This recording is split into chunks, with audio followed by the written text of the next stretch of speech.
আসসালামু আলাইকুম রহমতুল্লাহি ওয়া বারাকাতুহু। সুপ্রিয় দর্শক, কেমন আছেন আপনারা? ভাবছেন আমি কোথায়? আমি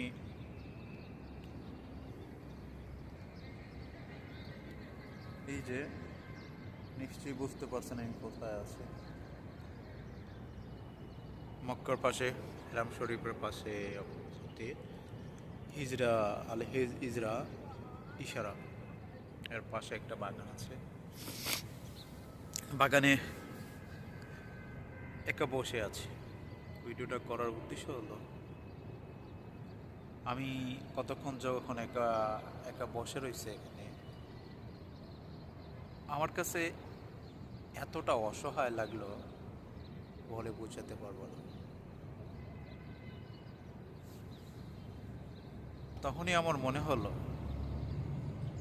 তাহলে হাসরের মাঠটা কেমন হবে যখন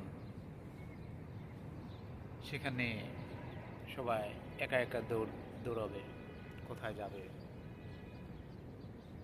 তখন কি অবস্থাটা, তখন এর অবস্থাটা কীরকম হবে?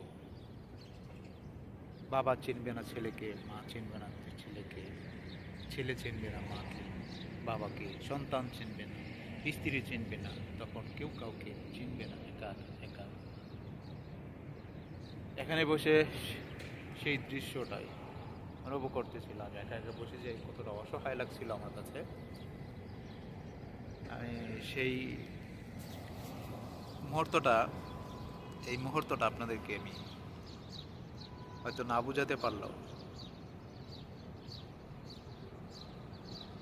যে হাসরের মাঠটা, যে অবস্থা, একাকৃতটা আজকের এই অনুভূতি থেকেই আমার মনে